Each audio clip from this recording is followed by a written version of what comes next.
Welcome to the Okiki Podcast, where we make inspirational people known. Brought to you by your host, Fian O'Brien. You are listening to the sounds of inspiration.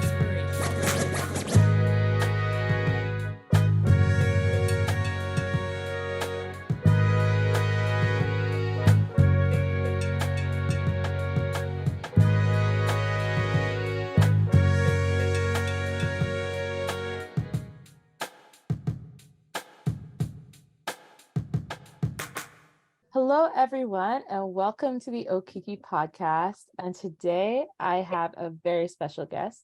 His name is Ekow Nimako, and he is a Toronto-based and internationally acclaimed Lego artist. And so he mixes Afrofuturism and uses Lego as his art medium, which is very interesting. And I'm very excited to get into it. And just really changing the narratives around how we talk about Black people, how we talk about their impact on society. So thank you so much, Ekow, for being part of the Okiki Podcast today. Thank you for having me. So let's get into it. What was your career path and educational path that brought you into being an artist, let alone a Lego artist? Well, I've pretty much been an artist as far as I can remember. Of course, I didn't call it that when I was very young. I just knew that I wanted to create things that I saw. A lot of my inspiration, I wasn't introduced to formal fine art or institutional like gallery art, not until later in life. But I drew all of my artistic inspiration from cartoons and movies and comics and toys. And that's what really kind of got me excited about creating things. And then I would start to draw comics, and not long after that, I realized that I could draw, or that I enjoyed it, and that people responded to what I drew as, "Hey, you can draw," you know. So you kind of get informed by the world in many ways that you're this thing, this artist. All you know, or at least all I knew, is that I wanted to just make things and create things. So yeah, it's been honestly a lifelong multidisciplinary practice, and the Lego part didn't come into play until later, maybe 2007. The Transformers movie, funny enough, actually really kind of sparked my interest in building again. And through that, I started just experimenting with the material and realizing that there were other people in the world that made creations out of Lego that I could be inspired by. But of course, when I was doing my work, it was going to be, at least initially, Black centered. Right. So yeah, and from there things just kind of took off. I find that really interesting. Just to kind of go into that.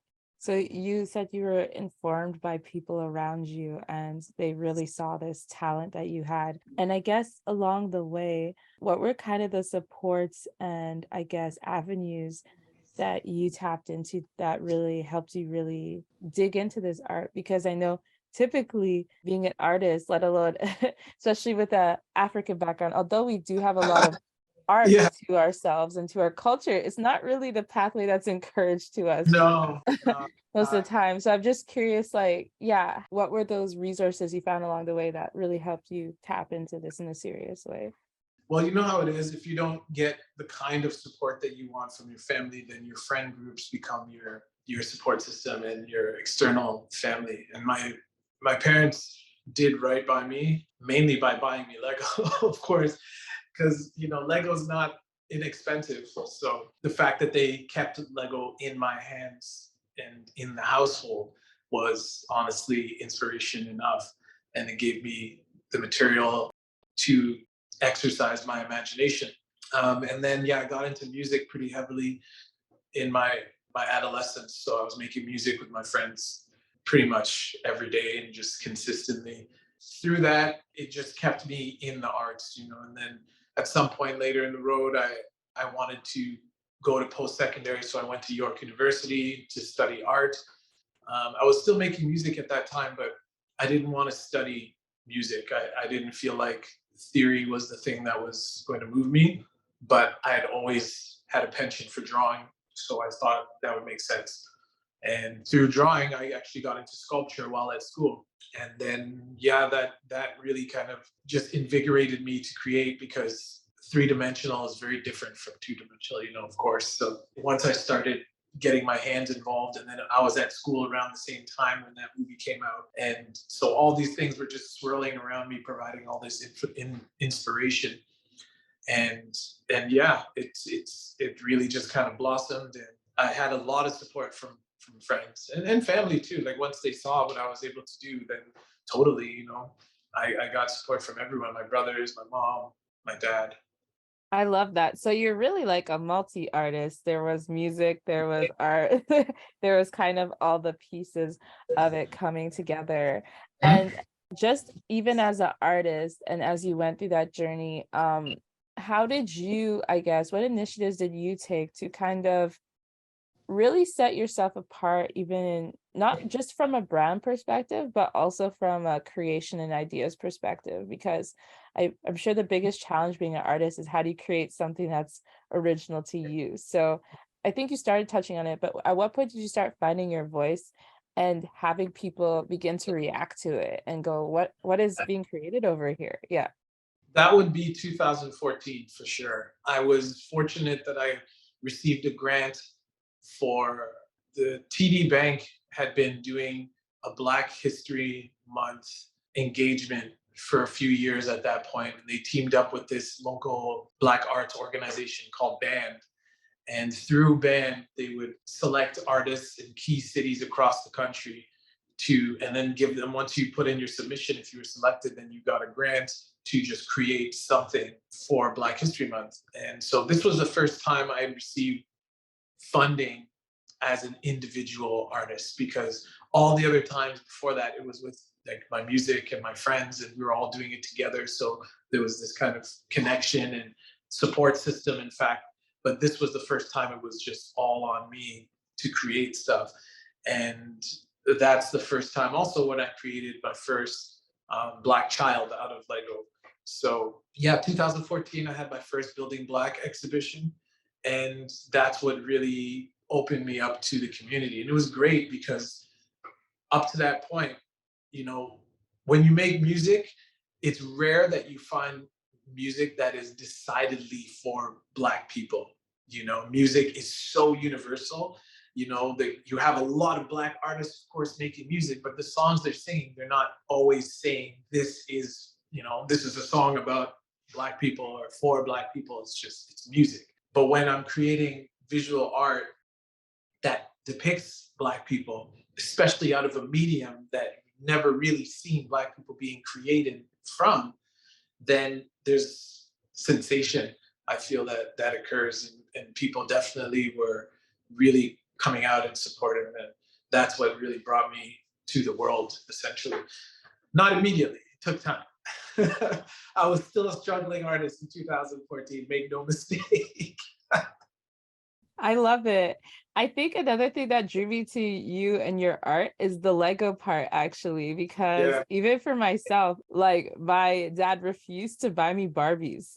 He's like, those aren't constructive. I'm getting you Legos. And it's like, yeah, and yeah. no one else could like relate to that. He's like, no, you're gonna build things and you're gonna use your mind. So I just find that really interesting. But then, yeah, so that opportunity, that funding kind of really allowed you to work on a project that people could see and begin to see your ideas. And even in the visuals I've seen on Instagram, like what you're creating with the Lego is just, and I bring that background with myself in Lego because what you're creating is like nothing I've ever seen before. And honestly, I'm kind of confused how you create these structures because looking at a Lego package, my mind wouldn't even go there. So I think it's just very interesting how you've managed to restructure things in a way that you couldn't read in a package like that. So I guess I kind of have two questions, but in the development part of these visuals that you're creating, how long does it take you to come up with some of these concepts, especially because you're really creating the images and the visuals from scratch and they're not something someone could just read from a box? Yeah, and I think that's one of the keys to people's fascination and my own fascination, honestly, with my work is that it is something like when you say the word Lego, it means something to everybody. It's so global at this point. There's some image that kind of conjures in the mind of what it is. And that image, whatever people are thinking, unless they've seen my work, is not my work. It's not what they're thinking. Even when I introduce like myself as an artist and what I do, I always find it's important to follow up and say, you should check out the work though, because you say you're a Lego builder or a Lego artist, like, oh, cool. And the chances are they're not seeing what I'm seeing. So it's important for them to see what it is and say, oh, so this is what you're making. So yeah, this is what it is. And yeah, the process, honestly, it just keeps evolving. But I think in its fundamental form, oh, and I didn't answer your question in terms of how long it takes to create these sculptures. It can take anywhere from 100 hours to 1,000 hours, depending on the size of the sculpture. So I think over 1,000 hours is the most myself and my assistants have put into creating a sculpture. And yeah, this spectrum falls somewhere in between that. So it can go up, it can go down. It really just depends on the complexity of the sculpture, as well as the anatomy speaks to me. It's a very fluid process. So I start out usually by just building. I don't really do a lot of drawing for my sculptures. Sometimes I'll do some large scale drawings. For the large scale works, it's important to get a sense of the proportions and scales before I start doing things, because usually I have to have a metal frame fabricated by metalsmiths to have the artwork stable enough so that I can create with it. And that process is a whole thing altogether. There's a lot of measurements and math that gets into it. So for larger stuff, it's a little bit more technical, but for the sculptures, like Nancy that you might be able to see here in the studio, something that's like under 4 feet tall. Usually I can get away with creating armatures myself using metal that I buy from hardware stores, and just manipulating the metal and using other fabricated devices like brackets and things like that to hold the metal in place. And then I just start building. Really, my main interest is getting my hands in the material as soon as possible and starting to experiment, because there's 1,000 ways I could do anything. It's not, oh, I know exactly how I'm going to build this. I have no idea how I'm going to build something. There's somewhat of a formula for figurative sculptures of children and things like that, but no sculpture is made exactly the same way. None. Even if I'm trying to duplicate an exact sculpture, I can't do it. The Lego creates parts so frequently that there's so much innovation there. How I make a cheek for a child, or an eyebrow for a child in one sculpture would change if I was to start a new sculpture in the next month, because there's just so many different parts, so much opportunity to create new and exciting ways of doing things. Yeah, I love the fact that with the medium, there's a lot of opportunity to, yeah, evolve, and that it's just the way it is like, from what it sounds like there's constant change in that. That must be exciting from an artistic perspective. And then you said at that point when you had that big launch, you were still kind of like a struggling artist, which is like typical for most artists to Yeah. really. And so, but by the time I saw you on Instagram, it looked like you had displays of your art all over the world. And I know recently, which I was very surprised by, you had an exhibit come to a city that was close to where it's like 3 hours away, but it's in the same province where I live. So yeah, I was curious, at what point did you start getting these kind of like international asks, and that the brand really took off in a way where, yeah, Right. it's basically. It was gradual. I think the last couple of years have been really influential and helped to really stabilize my career. I have a formal partnership with the Lego Group at this point now, which was great. That just happened actually this year. Just prior to that, in fact, it was just like a process of getting more gallerists and places interested in my work. And Instagram has been really, really helpful. I've noticed, just because you never know who's watching, right? And I think a lot of the offers that I get, or people reaching out to me, it's because they've seen my work on Instagram, and they don't always immediately look out. There's people that, when I talk to them, oh, I've been following your work for some time. So, they're just like watching from afar for a couple of years until perhaps the right opportunity. And they're just like, oh, because I think a lot of people that move in the art world, they have like this rolling list of artists that they want to work with, and they just keep it upstairs, you know. And when that time comes where opportunity presents itself, then they reach out. They're like, hey, we have this opportunity. We like your work and wanted to talk about it. So I have to definitely thank Instagram and even the Lego group in particular, because I think when they started posting my work, that's when my followership just kind of expanded. And we all know how that goes, right? Like people just share, and it just gets across the right people's eyes. Especially think since the pandemic, I mean, we're still in it. I don't like to talk like it's over now. It's still present, but of course, you can't fight the fact that things are opening up again and people are kind of moving past it and trying to get people indoors again to come and see things and experience things again. So I'm getting quite a bit of people interested in exhibitions. It takes a long time to make my art. So I just wish I could keep up with the demand and make more art a lot faster, but it takes the time that it takes. So you're definitely going to see more of my work out there in the global sphere in the coming years. Definitely. I could say like the way you've curated your page and the experience on your website, which we will link in the show notes. I could tell that this was very well thought through by an artist. And it Yeah. just has such a like immediate experience, like once you walk into it. So I really love how you created that.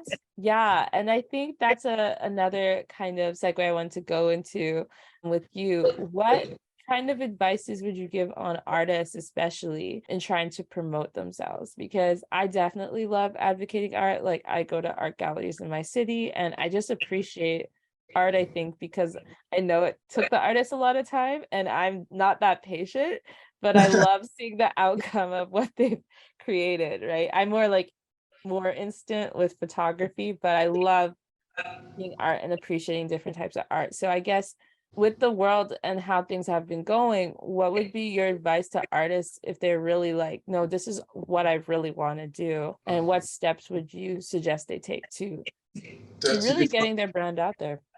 Yeah, it's a great question. First things first, I think unless you're a collaborative artist specifically, you have to become comfortable with solitude.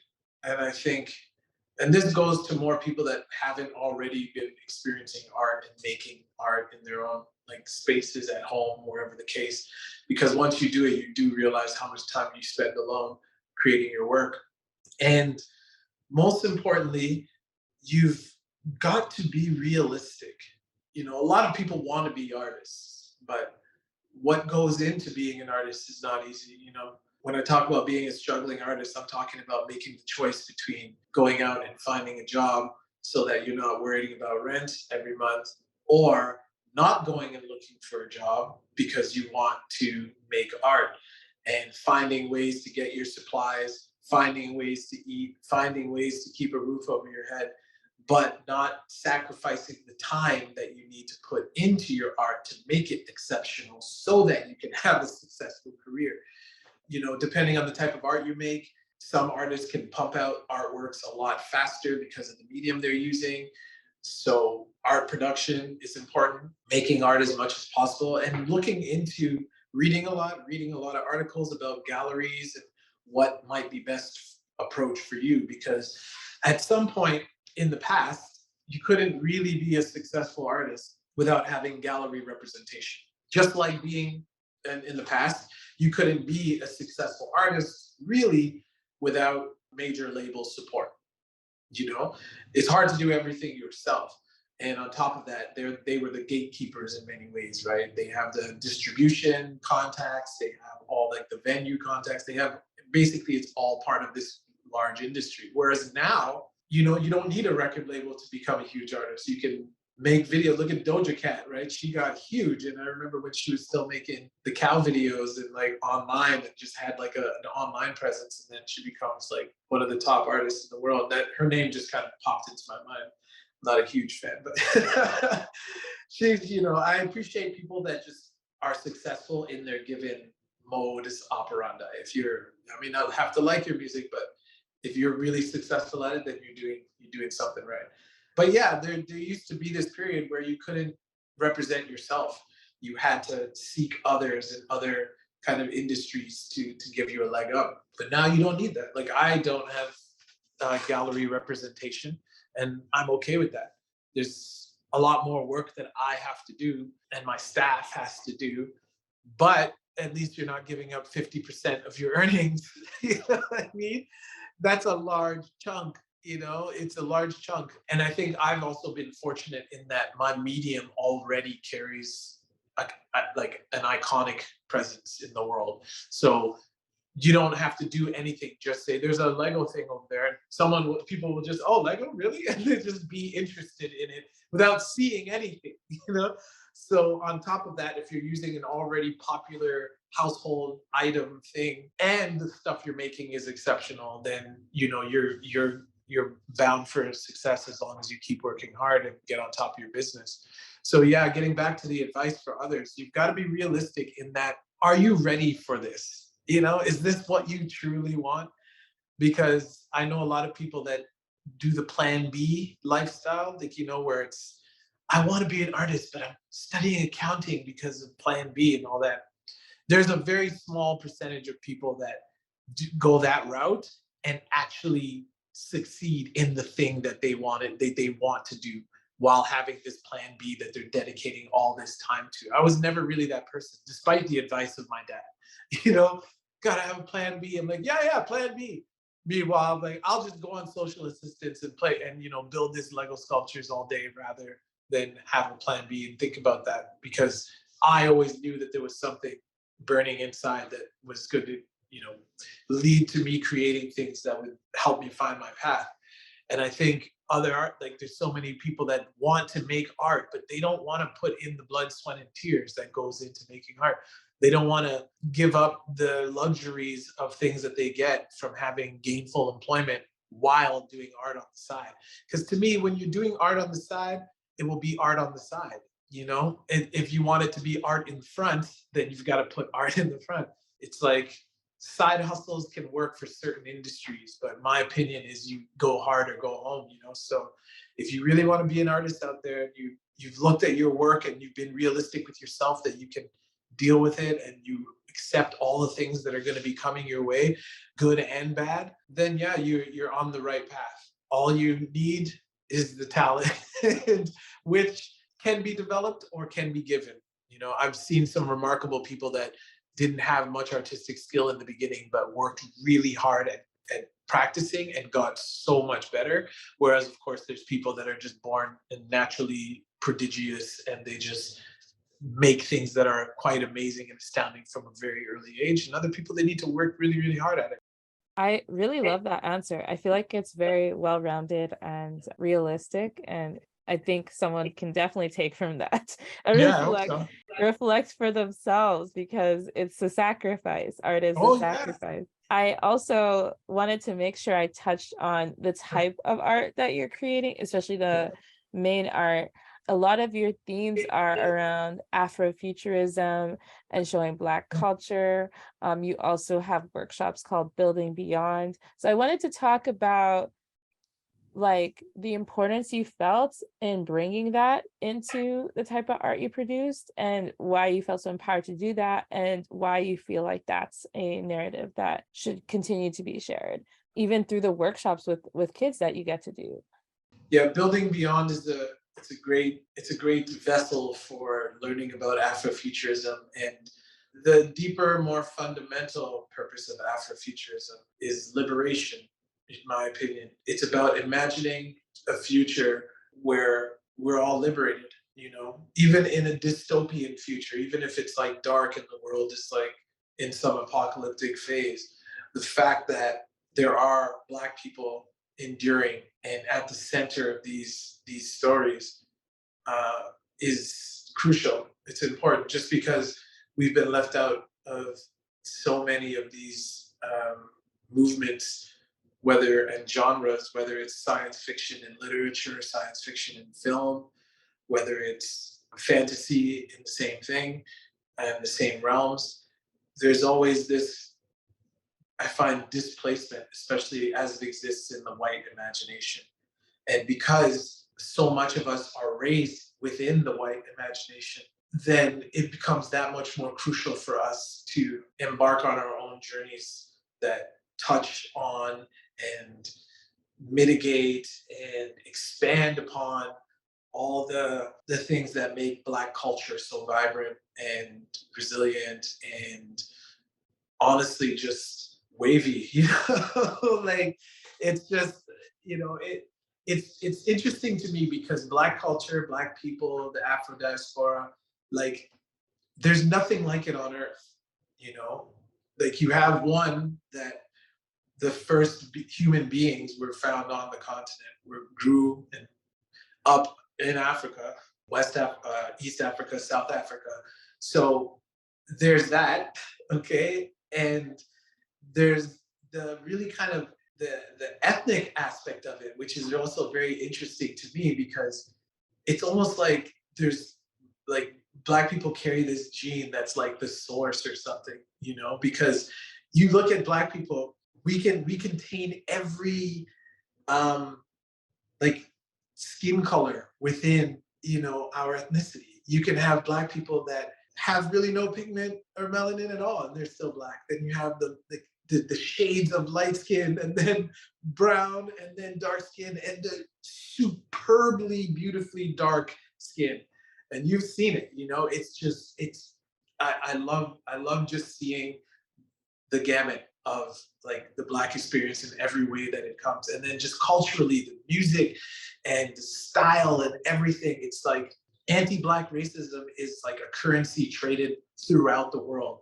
But at the same time, there is no culture, no people that has been so sought after and emulated and like tried to be contained. And just as Black people, our experience is unique on this planet, superbly unique. And despite the fact that, of course, it's had and continues to have a lot of course, like problems and strife, it's still remarkable to me, capturing. And so to capture Black joy and to explore civilizations that the world has forgotten or tried to forget that were so influential to world economy and not just economy, but culture and art.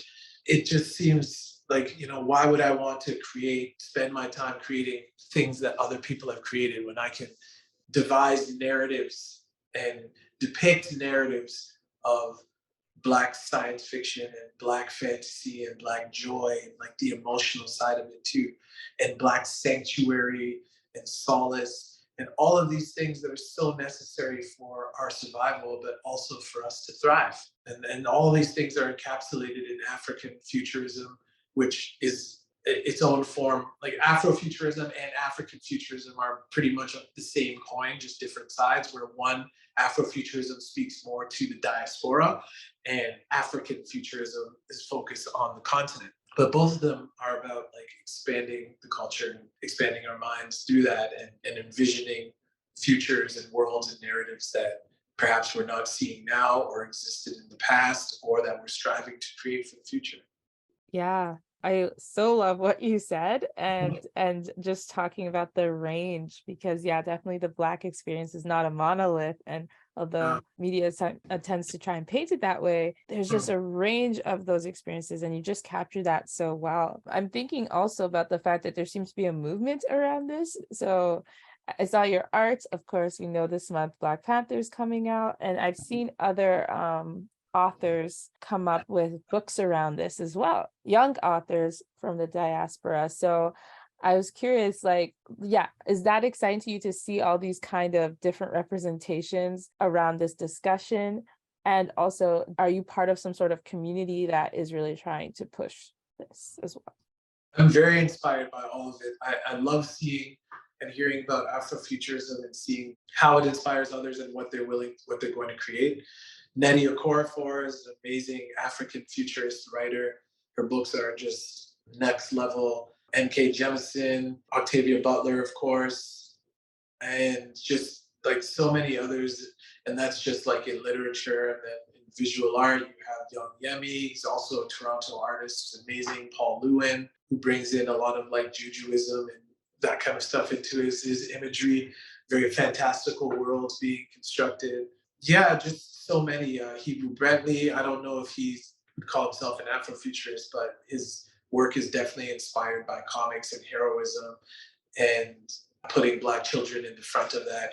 So yeah, it's great to see all of this like coming together and hearing about these film and TV adaptations that are coming out about like focus on Afrofuturist writing and telling these kinds of stories and stuff. And Black Panther, of course, like it was Black Panther is kind of unique in that it wasn't created by Black people, but they gave it a wide berth, and it was something that, despite having being developed or that character being created in like the 70s, I think they were really radical in their thinking in that giving this character, you know, one coming from an African nation that's unconquered, coming from an African nation that has a more advanced technology than any other country on the planet. Like there's just, you know, having their leader and his successor Shuri being like hyper intelligent geniuses, you know, Black Panther superhero powers. Like the fact that this kind of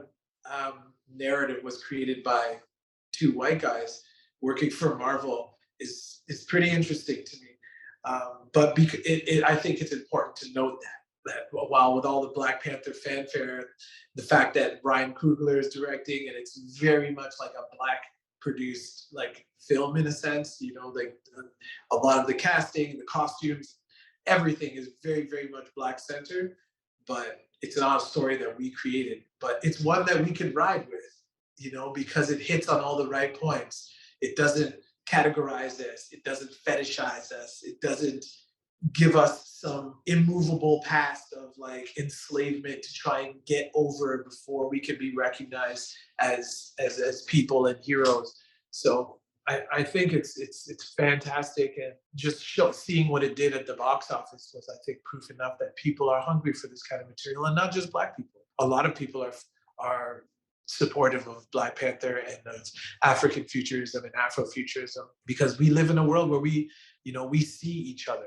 And despite the fact that anti-Black racism is alive and well everywhere in the world, you know, it's undeniable that creators, those of us that are creators, we see each other, you know, and we're out here in this world creating. So we want to create the things that we're seeing. And the more of that we can support and advocate for and see out there in the world, the more that things will continue to change. Amazing. And in light of people wanting to see your art, where's the furthest that you have gotten to travel or been asked to present your art? And yeah, how many countries, if you don't mind sharing, have you Yeah, gotten to no, go to so far? yeah, I don't mind sharing at all. So South Korea is probably the furthest I've been. I was in South Korea in Seoul and Jeju Island twice now in the last 4 years, something like that. And I've been out to Berlin to show my work. I have work that's shown in the UK and in Scotland, in England and in Scotland. And there's my first work actually in New York City at the Cooper Cole. There's a small work. I have one sculpture, small scale, in an architecture show, showing right now actually at Cooper Cole in New York City. So if you get a chance, the show is called Model Behavior. You can go and take a look at it and see one of the pieces if you're in NYC. Is there anywhere else that I'm missing? And a few provinces in Canada, of course. Yeah, I think that's it. But I'm also anticipating there's going to be a lot more coming up, you know? Thank you. And I guess our final question for today, I have so much I could have asked you, but and this is really amazing. But what do you value the most about the position you are in today and the work that you get to do? Well, the thing I value most, I think, in life in general is freedom. I think what I do affords me a certain level of freedom that I appreciate and don't ever want to sacrifice. You know, for a long time, for most of my life, I was a worker. You know, I had to go to work and, you know, listen to the bosses and do what you're told and deal with all the racism and classism and everything else that you kind of don't want to deal with when you're doing something you don't want to do, but you need to earn a living. So you do the thing. And usually in those situations, when you're not happy with what you're doing, it's not just because your own personal dissatisfaction with the task. Usually there's more things involved. And for Black people in particular, usually racism somewhere exists in that area of dissatisfaction and wanting more. So the fact that, I get to create every day and create my own schedule and pretty much have the freedom to do whatever I want, which is to just create more. I'm actually studying cartooning right now and developing a graphic novel, which I've always wanted to do. I've always wanted to create a comic book. I used to draw comics when I was really young, and now with like the digital era and my iPad, it's actually feasible, because before I'm like, I'm not going to be drawing all this stuff. There's no way I'm physically drawing all of this. But when I'm using my iPad, I get to like innovate and draw in a different way. So very exciting. So yeah, all of these things, definitely, that I think what I value the most about my work and my position is that I do have this freedom to do what inspires me. And on top of that, what else is great about it is that I get to engage with people, whether directly talking and speaking with them in speaking engagements or just through my work. It gets to connect with people and just get out there in the world. And I get to be a defender of Black culture, and I think that is like, it's really important. And I wish that for everybody, like to just basically feel like protective of our culture, want to like get it out there more and to create it more, but to protect it, because the level of appropriation, it goes deep, it goes deep. The amount of people profiting off of us, our labors, while all the injustices that are being exacted upon us often just go unlooked, ignored. But at the same time, people are happy to make money off of us. And I don't like that. I don't like it at all. So, this label of being a defender of Black culture is like, it's really important to me. Like, create it, put it out there, let people enjoy it. But you can still catch these hands. Don't get it twisted. Right? This is our thing. Okay? You're a guest in the house, so you can check it out and stuff. But just remember, tread lightly. Okay? Oh, thank you so much, Ekow. I definitely could have talked to you for a whole other hour because I definitely have so many questions. And thank you for just really opening up about your story and your process and your passion. Really enjoyed having you as a guest today. And just briefly, I know we'll have in the show notes, but where can our audience find you to follow your work and to see your art? Yeah, totally. Instagram is probably the best place to see my work and see what's happening. Ekow, or at Ekow Nimako, EKOWNIMAKO, and my website, same name, www.ekownimako.com. And yeah, you can find out about things that I'm doing, things that are coming up. I'm a little slow to update because my staff and I were usually building and trying to get the building done as much as possible. So all the tech stuff and online stuff, that's like secondary. But we try to be better about it and keep people in the loop about what's happening. And of course, I have a show that's open right now until January 10th at Dunlop Gallery in Regina. It's called Building Black Civilizations, Journey of 2,000 Ships. It's 4 artworks, all new, created within the last couple of years. And this is the first time the work is being shown. And it's likely going to tour that exhibit. So coming to a city near you, hopefully. Amazing. Yes. Thank you so much again. And we're so honored to have you at the Okiki podcast today. All right. Thank you for having me. Have yourself a great day. I also would like to introduce today the Okiki Video Bootcamp. Yes, I will be launching a course, which I will have a waitlist in the show notes.